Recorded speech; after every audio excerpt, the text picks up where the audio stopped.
লেখিকা অনিন্দিতার সম্পর্ক। দিদির বিয়েটা স্থির হওয়ার পর থেকে ভীষণই আনন্দে ছিল সুকন্যা। দিদির থেকে পাক্কা 5 বছরের ছোট হলেও স্বভাবে সে অন্তর্মুখী, নিজের মতো থাকতে বেশি ভালোবাসে। অবশ্য দিদিও তাই, স্বভাবে সে বহির্মুখী, হই হুল্লোড় বন্ধু বান্ধব নিয়ে থাকতেই বেশি পছন্দ করে। হবু জামাইবাবু রচিতের অনিন্দ সুন্দর কান্তি তাকে মুগ্ধ করেছিল। কথায় ছিল বাগ্মিতার ছোঁয়া। কোনো পুরুষ যে অমন সুন্দর করে কথা বলতে পারে, অমন মার্জিত ভাষায় ঘন্টার পর ঘন্টা আলোচনা চালাতে পারে, জানা ছিল না তার। অমন সুদর্শন পুরুষ দিদির মতো আত্মকেন্দ্রিক অহংকারী মেয়ের প্রেমে পড়ল কিভাবে, ভেবেই সে অবাক হয়ে গিয়েছিল।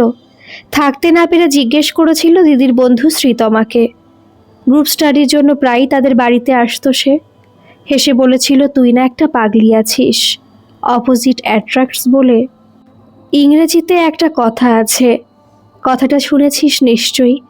মনে রাখবি, দুজন বিপরীত ধর্মী মানুষের মধ্যে অনুভূতির আদান প্রদান সবচাইতে বেশি হয়। হয়তো তাই, নইলে কি আর রচিতার দিদির প্রেমে পড়তো? সুতন্নার মাস্টার্সের রেজাল্ট বেরোনোর অপেক্ষায় ছিল দুই পরিবার। রেজাল্ট বেরোতেই দু বাড়ি থেকে দেখে শুনে বিয়ের সানাই বেজে ওঠার দিন স্থির হয়ে গেল। কেনাকাটা পর্বের মাঝে সময় পেলেই রচিতেই বাড়ি চলে আসতো। হবু বউয়ের পাশাপাশি শালির সঙ্গে আড্ডা জমাতেও তার লাগতো বেশ। সঙ্গে হবু শ্বশুর শাশুড়ির আদর আপ্যায়ন তো আছেই। সুকন্যার দিকে তাকিয়ে হেসে বলতো সে, আসলে কি জানো, তোমার আমার সম্পর্কটা অনেকটা দাদা বোনের মতো। স্বভাবে দুজনেই ইন্ট্রোভার্ট, দুজনেই নিজেদের দুনিয়ায় বুঁদ থাকতে ভালোবাসি। ভাগ্যিস তোমার দিদি ছিল, তাই আমাকে ওখান থেকে বের করে ভালোবাসতে শেখালো। এজন্য আমি সুতন্নার কাছে কৃতজ্ঞ।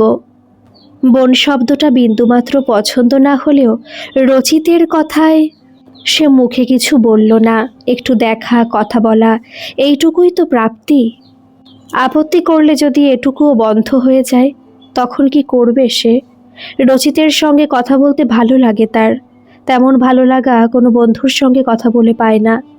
অথচ এখনও সে কলেজে উঠেছে, বেশ কয়েকজন বন্ধু বান্ধব হয়েছে, তবুও কোনো এক অজানা আকর্ষণে রচিত যেন তাকে মুগ্ধ করে ফেলেছে। দিদির সঙ্গে তেমন কথা না হলেও শ্রীতমাদির কাছে শুনেছে সে তাদের প্রেমের গল্প। রচিতের সঙ্গে সুতন্নার প্রথম দেখা একটা আর্ট গ্যালারিতে। অবাক হয়েছিল শুনে, দিদি আর আর্ট গ্যালারি, যার কাছে শিল্প একটা বোরিং সাবজেক্ট ছাড়া কিছু নয়, সে কিনা আর্ট গ্যালারিতে। তার অবাক ভাব বুঝতে পেরে হেসে ফেলেছিল শ্রীতমা। এখনই এত অবাক হলে চলে? স্বেচ্ছায় যায়নি তোর দিদি? বলতে পারিস আমাদের এক বন্ধুর জোড়াজুড়িতেই গিয়েছিল সেদিন। প্রজ্ঞার দাদার একক প্রদর্শনী ছিল, ওই ধরে নিয়ে গিয়েছিল সবাইকে। সেখানে আলাপ রচিতদার সঙ্গে। বুঝেছিল সে দিদির চেয়ে 6 বছরের বড় রচিতদা সুন্দরী দিদির সবচাইতে কাছের মানুষ হয়ে ওঠার প্রথম ধাপ কিভাবে পেরিয়েছিল। সেদিন রচিতদার বাড়িতে আসার কথা, বাবা মা গেছেন নিমন্ত্রণে, বিয়ের দিন এসে গেছে। আস্তে ধীরে নিমন্ত্রণগুলো সেরে রাখা ভালো, নইলে আত্মীয় স্বজনদের মধ্যে আবার কে কখন মিস হয়ে যাবে, তখন নিজেদের মধ্যেই কথা উঠবে। আজকের দিনে মেয়ের হোক বা ছেলের, বাবা মাকে অনেকখানি সচেতন হতে হয়। শুধু তো নেমন্তন্নই নয়, ভেন্যু, তত্ত্ব, ডেকোরেটর, ক্যাটারার, আয়োজন, পোলাও হবে না মিক্সড রাইস, বিরিয়ানি না ঘি ভাত, সেই নিয়েও আলোচনা চলে বিয়ের আগে পর্যন্ত। গল্প কিন্তু এখানেই শেষ নয়। এখন আবার শুরু হয়েছে বাফেট রেস্তোরাঁগুলোর দেখা দেখি স্টার্টার আর ডেজার্ট সেকশনে জোর দেওয়া। মেন কোর্স নামে মাত্র হলেই চলবে, স্টার্টার খাওয়ার পর খায় কে? সব দিক বিবেচনা করে এগোতে গেলে হাতে কেবল পর্যাপ্ত অর্থ থাকলেই চলবে না, দেদার সময়েরও প্রয়োজন। গোলাপি কুর্তিতে পরীর মতো সেজেগুজে সুতন্নাকে তৈরি হয়ে আসতে দেখে মুষড়ে পড়ে সুকন্যা। তবে কি দিদি আজকের প্ল্যান চেঞ্জ করলো? রচিতদার সঙ্গে বাইরে মিট করবে, তাই এত সাজগোজের ঘটা? দেখা হওয়ার একটা সম্ভাবনা তৈরি হয়েছিল, কিন্তু তাকে অঙ্কুরে বিনষ্ট হতে দেখে মনটা ভারী খারাপ হয়ে যাচ্ছিল তার। মা যে রচিতদার জন্য আইসক্রিম বানালো নিজে হাতে, সেটা তো তাহলে আর তোদের খাওয়া হবে না? হবে না কেন? নিজে হাতে তুই দিস না তোর রচিতদাকে? দুজনে বসে গল্প করতে করতে খাস, তোদের তো জমেও ভালো। আমি একটু বেরোচ্ছি, বুঝলি? একটা সুন্দর ড্রেস দেখেছে পৌলমী মেহেন্দির জন্য, বসতে বলিস ওকে, চলে আসবো সময় মতো। প্রায় উড়তে উড়তে চলে গেল সুতন্না। শপিংয়ের নাম শুনলে বরাবরই মন ভালো হয়ে যায় তার। মনের ভেতরটা খুশি খুশি লাগছে, সেই খুশি ছড়িয়ে যাচ্ছে মস্তিষ্কে। নিজেকে শাসন করার চেষ্টা করল সুকন্যা। ঠিক তখনই কলিং বেল বেজে উঠল সুরেলা শব্দে। পেটের ভেতর প্রজাপতি ওড়াউড়ি। ভালো লাগলে বুঝি এমনটাই হয়? শব্দহীন শুনশান ফ্ল্যাট দেখে অবাক হলো রচিত। চারপাশে চোখ বুলিয়ে কাউকে দেখতে পেল না সে। বিস্ময়ে চাপতে না পেরে বলে উঠল, তোমার দিদি যে বলল থাকবে আজকে, সেজন্য তো তাড়াতাড়ি ছুটি নিয়ে এলাম, কিন্তু সে গেল কোথায়? ততক্ষণে সুকন্যা পুরোপুরি রসিকতার মেজাজে। নিজের পছন্দের পুরুষের সঙ্গে দেখা হলে মন এমনিতেই আনন্দে ভরে ওঠে। রচিতের প্রশ্ন এড়িয়ে গিয়ে বলল, দিদির প্রক্সি দিতে আমি তো রয়েছি বাড়িতে, চলবে না বুঝি? দাঁড়াও একটু, তোমার আসার উপলক্ষে মা ঘরেই স্পেশাল আইসক্রিম বানিয়েছে। সেদিন তুমি কথায় কথায় বলছিলে না ঘরোয়া আইসক্রিম পছন্দ করো তুমি? আমিও খানিক হেল্প করেছি অবশ্য। আইসক্রিম খেতে খেতে সাহিত্যের আলোচনায় ডুবে গেল দুজনে। এর মধ্যে কেটে গেছে প্রায় 1 ঘন্টা। মনেও নেই রচিতের সে এখানে এসেছিল সুতন্নার সঙ্গে বিয়ের কেনাকাটা নিয়ে কয়েকটা জরুরি আলোচনা করবে বলে। The gift of the magi O Henry লেখাটা তোমাদের সিলেবাসে আছে না? জানো তার আসল নাম কি? অমন মহান ভালোবাসা কি হয় কখনো সত্যিকারের? ঠিক তখনই সুকন্যার চোখের দিকে চোখ পড়ে যায় রচিতের। কি বাংময়, কি আকুল চাউনি! এমন ভালোবাসার সামনে কেউ কি কখনো চোখ তুলে তাকাতে পারে? অস্ফুটে বলে বসে সে, তুমি কি আমায় ভালোবাসো? কলিং বেলের শব্দ, কেটে যায় ঘোর। দ্রুত উঠে দাঁড়ায় সুকন্যা। ওই বুঝি দিদি ফিরল? পেছন থেকে হাত টেনে ধরে রচিত। আমার প্রশ্নের উত্তর এখনো পাইনি কিন্তু। বললে না তো, তুমি কি আমায় ভালোবাসো? কবে থেকে? উত্তর যদি হ্যাঁ হয় তাহলে এতদিন কেন বলনি? আর যদি না হয় তাহলে অমন করে তাকালে কেন? এতদিন বাদে কেন বোঝালে আমি অনুভূতিহীন? তোমার অনুভূতিকে মর্যাদা দেওয়ার অধিকার আমার নেই।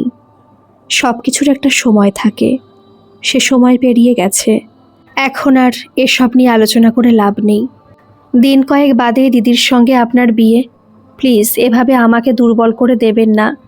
হাতে ধরা ফোনটা বেজে ওঠে। তু প্যার হে কিসি और का, तुझे चाहता कोई और है। ছটফটিয়ে ওঠে সুকন্যা। প্লিজ আর কিছু বলবেন না। দিদি বাইরে দাঁড়িয়ে আছে, এতক্ষণ দাঁড়াতে হচ্ছে বলে মনে মনে বিরক্ত হচ্ছে বোধহয়। আপনি করে বলছো আমায়? আহত কণ্ঠে বলে রচিত। কেন এমন করছো সুকন্যা, কেন? সত্যি করে বলো দেখি, কবে থেকে ভালোবাসো আমায়? হাত ছাড়িয়ে দরজা খুলে দেয় সুকন্যা। মনের মধ্যে উথাল পাথাল, কিন্তু মুখে চেনা হাসি ধরে রাখে সে। নিজের মধ্যেকার অভিনয় সত্তার পরশ পেয়ে মুগ্ধ হয়ে যায় নিজেই। একগাল হাসি নিয়ে ঘরে ঢোকে তন্না। আরে কখন থেকে বেল দিচ্ছি, পড়তে পড়তে ঘুমিয়ে পড়েছিলি নাকি? সেই মুহূর্তে চোখ চলে যায় সোফায় বেভুল হয়ে বসে থাকা রচিতের দিকে। কোনো মহাশূন্যের হিসেব মেলাতে চেষ্টা করছে যেন, কিন্তু ওসবের খেয়াল কবেই বা রেখেছে তন্না? নিজের খেয়ালেই মত্ত সে। সে জানে রচিত তার ফিয়ন্সে, যেমনটা বলবে তেমনই করবে। তবু এই উদাসী চেহারা দেখে কোথাও বুঝিয়ে একটা খটকা লাগে। যেন তার ষষ্ঠ ইন্দ্রিয় বলে, যেমনটা রেখে গিয়েছিল তেমনটা ঠিক নেই। কৈফিয়তের সুরে বলে ওঠে সে, পোলোটা আস্ত পাগল। একটা ড্রেস কিনবে বলে ডাকলো, অথচ দেখ না দেখ কতগুলো শপিং হয়ে গেল। আসলে কেনাকাটার সময় মাথায় থাকে না ঠিক কী কিনতে এসেছি। পছন্দের জিনিস হাতে এলে কি আর ছেড়ে আসা যায়? তার উপর কফি ওয়ার্ল্ড হ্যাপি আওয়ার চলছিল। একটু মাফিন, কফি আর স্ন্যাক্স খেলাম দুজনে। দেখা তো হয় না তেমন, ওতেই খানিক দেরি হয়ে গেল। আরে বাবা, তুমি কিছু বলছো না কেন? আইসক্রিম খাওয়ালো তো সুকন্যা, তাতেও বাবু রাগ করেনি। অন্য সময় হলে হাসি মুখে সায় দিত রচিত, তাতে আরও কলকলিয়ে কথা বলতো তন্না, কিন্তু আজ ভাবলে শির মুখে বসে থাকে সে, যেন নীরবতা দিয়ে বুঝিয়ে দিতে চায় সবটা। আসলে তোলপাড় যে তার মনেও চলছে, এতদিন বুঝতে পারিনি তো। তবু যেন দায় রক্ষার তাগিদেই বলে ওঠে, রাগ রাগ কেন হবে আমার? শপিংয়ে যাওয়ার আগে একবার ফোন করে জানাতে পারতে, তাহলে তোমার বোনের সঙ্গে এতক্ষণ বসে বোর হতে হতো না আমায়। এরপর কোথাও গেলে দয়া করে জানাবে, এভাবে অপেক্ষা করতে ভালো লাগে না। ওরে বাবা, তোমারও তাহলে রাগ হয়? আমি তো ভাবতেই পারছি না। হাসির মেজাজে কথা শুরু করলেও রচিতের পাথরের মতো অনমনীয় মুখ ভাব দেখে আদরের স্বরে বলে তন্না, সত্যি বলছি, এতটা দেরি হবে একদম বুঝতে পারিনি গো। এই দেখো তোমার সামনে কান মুলছি। ভেবেছিলাম দুজনের ভালো জমে, হবু শালির সঙ্গে খানিকক্ষণ গল্প করবে না হয়, সেই ফাঁকে ড্রেসটা কিনেই চলে আসব। দেখবে না মেহেন্দিতে আমি কি পরব। একটা কথা বলো তন্না, তোমার কাছে এই মুহূর্তে গুরুত্বপূর্ণ কে, আমি না তোমার বন্ধুরা? রচিতের সঙ্গে দিদিকে আবেগ মাখা স্বরে কথা বলতে দেখে আস্তে ধীরে নিজের ঘরে চলে আসে সুকন্যা। বুঝতে পারে না সে কোনটা আসল চেহারা রচিতের। এই মুহূর্তে দিদির সঙ্গে আবেগ ভরে কথা বলছে যে, নাকি আপনি বলায় যে মানুষটা মুহূর্তের জন্য আহত হয়েছিল সে? চলে গেছে রচিত, পরিবেশ হয়েছে শান্ত। খাওয়া দাওয়া শেষে খানিক অপেক্ষা, বোনের ঘরে ঢোকে তন্না। সত্যি করে বল, কি বলেছিস তুই রচিতকে? কেন আমার সঙ্গে অমন ঠান্ডা ব্যবহার করলো আজ? এর আগে তো অমন করেনি কখনো। আমার উচ্ছ্বাসে উচ্ছ্বসিত হয়েছে, মন খারাপে দুঃখী, তখন দরজা খুলতেই বা তোর অত করে দেরি হলো কেন? চুপ করে থাকিস না বোন, জানিস তো আমার ধৈর্য কম। খামোখা বাড়িতে চেঁচামেচি হলে দুজনের কারোর জন্যই তো ভালো হবে না। চাইলে তুই চেঁচামেচি করতেই পারিস, বিয়েটা তোরই হচ্ছে রচিতদার সঙ্গে, আমার নয়। তাই নিজের হবু স্বামীর সম্মান নিয়ে ভাব আগে। বোধহয় জীবনে এই প্রথমবার শান্ত মেয়েটা নিজেকে ডিফেন্ড করে। রচিতদাকে নিয়ে তুই যদি এতটাই পজিটিভ, তাহলে আসবে জেনেও শপিংয়ে গেলি কেন? বাড়িতেই থাকা উচিত ছিল তোর। কয়েকদিন বাদেই যাকে বিয়ে করতে যাচ্ছিস তার প্রতি যদি ন্যূনতম ভরসা না থাকে, তাহলে বিয়েটা করছিস কেন?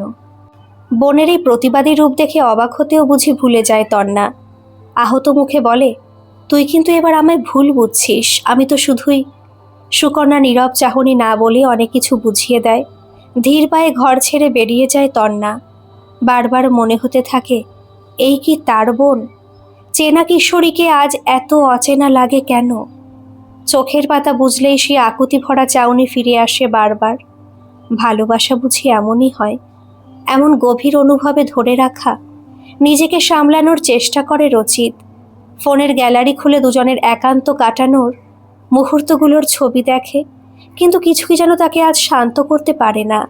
বারবার সে শান্ত নয়নের বিষাদ বিধুর দৃষ্টি ফিরে ফিরে আসে, কানে কানে বলে যায়, ভালোবাসি ভালোবাসি। এই নীরব ভালোবাসার দাবি কিভাবে ফেরাবে সে? মাথার পাশে রাখা মোবাইল তুলে রবীন্দ্রনাথের আশ্রয় খোঁজে। প্রহর শেষের আলোয় রাঙা সেদিন চৈত্র মাস, তোমার চোখে দেখেছিলাম আমার সর্বনাশ। কিন্তু টাইপ করা চিঠি আর পাঠানো হয় না চেনা ঠিকানায়। লেখে আর মুছে ফেলে, একটা দীর্ঘশ্বাস ফেলে আবারও খুলে বসে স্মৃতির ঝাঁপি। হয় না, কিছুতেই আর হয় না, যে সঙ্গোপনে থেকেছে আজও সঙ্গোপনেই থাক। ঘুম আসে না চোখে, এপাশ ওপাশ করতে থাকে সারা রাত। শ্রেয়া ঘোষাল তার গানের ডালি সাজিয়ে ফেরেন। চল রাস্তায় সাজে ট্রাম লাইন আর কবিতায় শুয়ে কাপলেট। আহা উত্তাপ কত সুন্দর থার্মোমিটারে মাপলে। হিয়া টুপটাপ জিয়া নিস্তাল মিঠে কুয়াশা ভেজা আস্তির। আমি ভুলে যাই কাকে চাইতাম আর তুই কাকে ভালোবাসতিস। সকাল হয়, সূর্যদেবের ঘুম ভাঙে। নরম কমলা রোদ ছড়িয়ে পড়ে চারপাশে। চোখ লেগে গেছিল কখন, পাখির ডাকে জেগে ওঠে সুকন্যা। হঠাৎ যেন সব কিছু কেমন সুন্দর লাগতে থাকে। পিকেবি ক্লাস আজ স্পেশাল পেপার জীবনানন্দের কবিতা পড়াবেন। তৈরি হতে থাকে সে। ব্রেকফাস্ট টেবিলে সবাই আজ হাসি খুশি। বাড়ির মেয়ে এমন বাড়িতে পড়ছে যারা মেয়েকে সবসময় আদরে ভরিয়ে রাখবে। জানলে কোন বাবার না আনন্দ হয়। ভরা টেবিলে অমলেটে ছুরি চালাতে চালাতে সিদ্ধার্থবাবু বলেন, মেনুটা নিয়ে টেবিলে আলোচনা সেরে ফেলি। সবাই তো আছি এখানে। তন্না, তোমার কোন স্পেশাল রিকোয়ারমেন্ট আছে? আজকাল তো অনেক রকমের স্পেশালিটি হয়েছে। সেরকম ক্ষেত্রে ক্যাটারারের সঙ্গে একবার তুমি নিজে কথা বলে নিতে পারো। বিষয়টা নিয়ে সন্ধেবেলা আলোচনা করি বাবা। স্যালোতে অনেক অনুরোধ করে স্পেশাল স্কিন অ্যান্ড হেয়ার ট্রিটমেন্টের জন্য বুকিং পেয়েছি। 2 পিস ব্রেড বাটার টোস্ট আর অমলেট খেয়ে বেরিয়ে যায় সে। বেরিয়ে পড়ে সুকন্যাও কলেজের উদ্দেশ্যে। বন্ধুদের সঙ্গে খানিক সময় কাটালে হয়তো মনের দোলাচল থেকে রেহাই পাবে সে। তুমি মানে আপনি এখানে কেন? আসতে পারি না? আমিও তো এই কলেজেরই প্রাক্তন। বিভাগ না হয় আলাদা। হাসে রচিত। কলেজ পর্ব শেষ হয়েছে বলে তো আর এই চত্বরে ঢোকা মানা নয়। এই রাস্তাও তোমার একার নয়। কাল প্রশ্নের উত্তরটা পাইনি, আজ চাই। কথা দিচ্ছি জোর করব না কোনো রকম। উত্তরটুকু জেনেই চলে যাব। রাস্তায় সিন ক্রিয়েট করার কোনো ইচ্ছে নেই সুকন্যার। কোত্থেকে কোন বন্ধুরা দেখে ফেলবে সেই নিয়ে শুরু হবে সমস্যা। তৎক্ষণাৎ ভেবে নেয় সে। রচিতের কথা মতো ছোট্ট রেস্তোরাঁয় কোণের দিকের টেবিলে বসে। সামান্য স্ন্যাক্স আর মকটেলের অর্ডার দিয়ে বলে সে, কাল সারা রাত তোমার ওই চাউনি আমাকে জাগিয়ে রেখেছিল। আজও অফিসে যেতে পারিনি, ছুটে এসেছি তোমার কাছে। অমন মায়াভরা কোমল চাউনি যেন আমাকে বারবার হাতছানি দিচ্ছে। ভেবেছিলাম গভীর রাতে তোমায় মেসেজ করব, কিন্তু মনে হলো দূর থেকে নয়, এবার সামনে এসে দাঁড়ানোই ভালো। একবার তো দেখতে পাবো চোখের সামনে। এত ভালোবাসো যখন, স্বীকার করছো না কেন? টলটলে চোখ, মুক্ত ঝরে। সে তো আপনিও দিদিকে ভালোবাসেন বলেই জানতাম। সেজন্যই মেলামেশার পর বিয়ের প্রস্তাব নিয়ে সোজাসুজি আমাদের বাড়িতে এসেছিলেন। একদিনে এমন কি হলো যে পাত্রী বদলে গেল? ভালোবাসা বুঝি এতই ঠুনকো? তুমি কি এখনো আমায় আপনিই বলবে? কষ্ট হয় সু, বড্ড কষ্ট হয়। ভালোবাসার মানুষকে এভাবে কষ্ট না হয় নাই দিলে। ভালোবাসা ঠুনকো নয়, কিন্তু সমস্যা যে অন্য জায়গায়। সু, এতদিন মিশেছি তোমার দিদির সঙ্গে, কিন্তু ভালোবাসাকে অনুভব করতে পারিনি। সুতন্নার প্রাণবন্ত উচ্ছল স্বভাব আমায় আকর্ষণ করেছিল। অচেনা এক দুনিয়ার স্বাদ দিয়েছিল। স্বভাবে বাইরে গিয়ে বাঁচতে শুরু করেছিলাম। ভেবেছিলাম এ হয়তো পারবে আমার অন্তর্মুখী স্বভাব বদলাতে। কিন্তু কালকের পর বেশ বুঝেছি সেটা আর যাই হোক ভালোবাসা ছিল না, ছিল একটা অন্যরকম যাপনের আকাঙ্ক্ষা। বাইরের বদলটা হয়তো চোখে দেখা যায়, কিন্তু ভেতরের মানুষটা চাইলেই বদলে যেতে পারে না। সে আমি যে পুরনো আমিই আছি, যে কবিতা পড়তে ভালোবাসে, ঘন্টার পর ঘন্টা বসে তুলনামূলক সাহিত্য নিয়ে আলোচনা করে, ডুব দিতে চায় দেশ বিদেশে ছড়িয়ে থাকা সাহিত্যের গহীন সমুদ্রে মণিমুক্তোর সন্ধানে। পছন্দের বই পেলে একটা গোটা দিন দরজা বন্ধ করে কেবল পড়তে পারে। আমার মনের আকাশ তোমার পথ চেয়ে আছে। দুয়ার খুলে দিলাম আজ।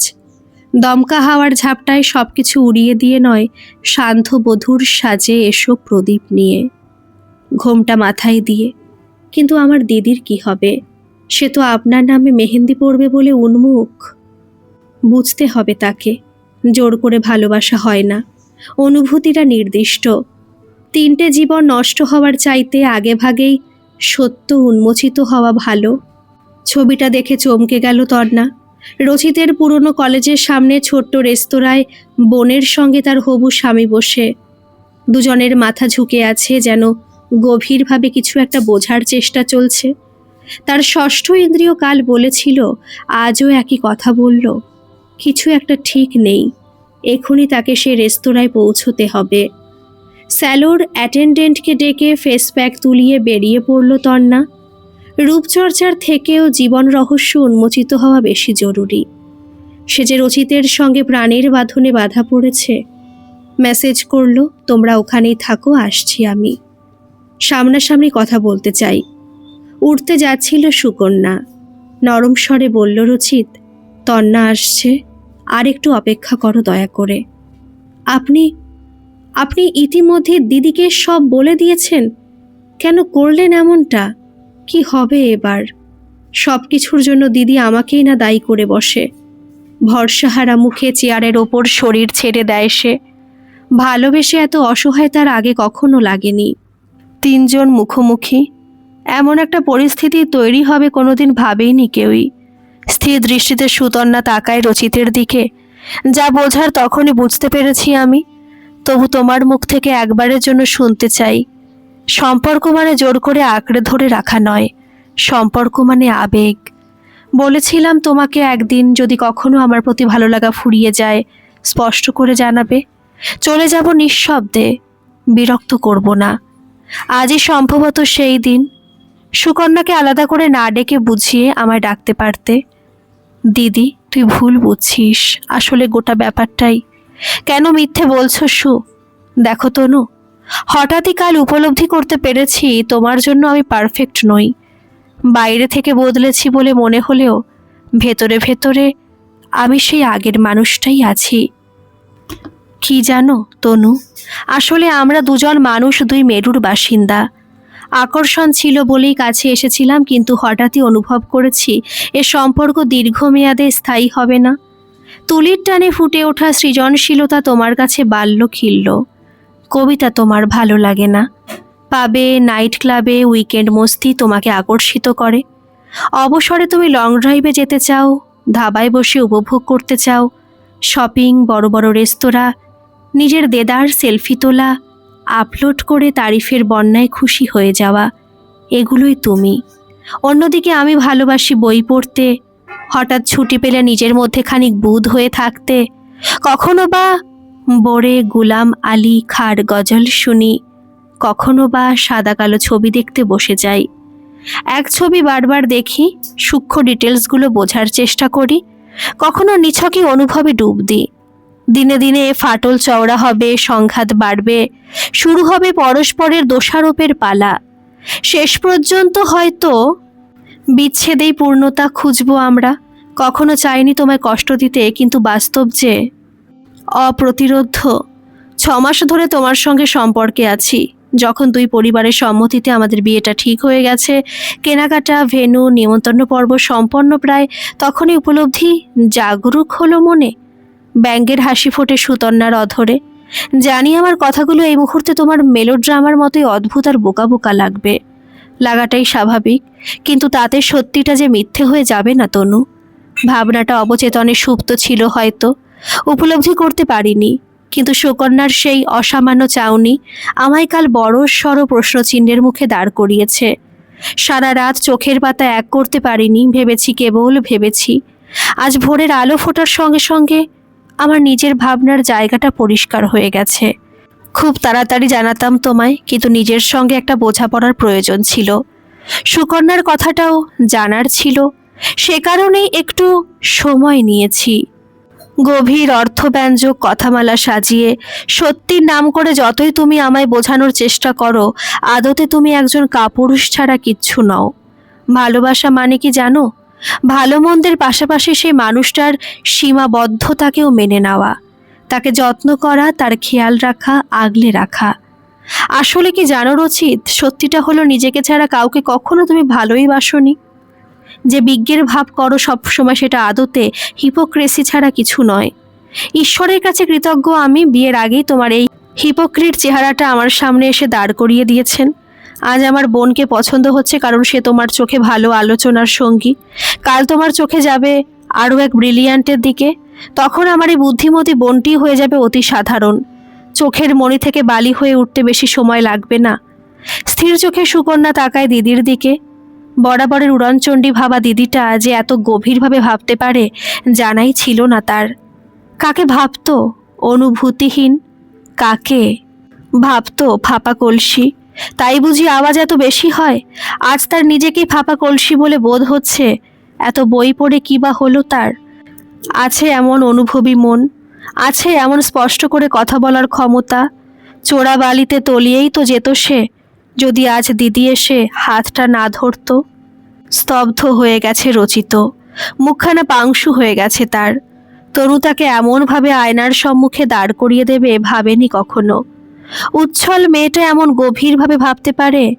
মিথ্যে তো বলছে না সে, আসলে সে একজন হিপোক্রিট, একটা স্পাইনলেস ক্রিয়েচার। ভালোবাসার নামে অজান্তে দুই বোনের অনুভূতি নিয়ে খেলেছে সে। কফির কাপগুলো পড়ে থাকে স্ন্যাক্সের শূন্য পাত্র। যন্ত্রচালিতের মতো উঠে দাঁড়ায় রচিত, শূন্য দৃষ্টিতে দেওয়ালের দিকে তাকিয়ে রেস্তোরাঁ ছেড়ে বেরিয়ে যায় সে। অবাক হয়ে দেখে সুকন্যা, তার বিন্দুমাত্র কষ্ট হচ্ছে না, বরং অদ্ভুত এক মুক্তির আনন্দ চিত্তকে উদ্বেলিত করে তুলছে। কাল রাত থেকে অপরাধ বোধে ভুগছিল সে, আজ তার কিছুমাত্র অবশিষ্ট নেই। দিদির হাতে হাত রেখে বলে সে, আজ বোধহয় তুই আমায় বাঁচিয়ে দিলি। ভালোবাসার সমুদ্রে ডুব দিতে গিয়ে বুঝতেই পারিনি কখন মোহের গ্রাসে আমার স্বাধীন সত্তাই হারিয়ে যেতে বসেছে। হাতটা জড়িয়ে নেয় সুতন্না। দিদিদের কাজই হলো বোনকে ভুল পথে যাওয়ার হাত থেকে রক্ষা করা। জীবন অনেক বড়, সামনে অনন্ত পথ। আপোষহীন ভঙ্গিতে মেরুদণ্ড সোজা রেখে এগিয়ে চল দেখি। সেই যে চলে গিয়েছিল রচিত, আর কখনো ফিরে আসেনি। কিন্তু কিভাবে যেন হাওয়ায় ভেসে এসেছিল খবর, ট্রান্সফার নিয়ে সে চলে গেছে। পাহাড়ে একটা ছোট্ট বাংলোয় থাকে আজকাল, একাকী নিজের মতো। কে জানে ভালোবাসার দীর্ঘশ্বাসে গভীর রাতে বাংলোর বাতাস ভারী হয় কিনা।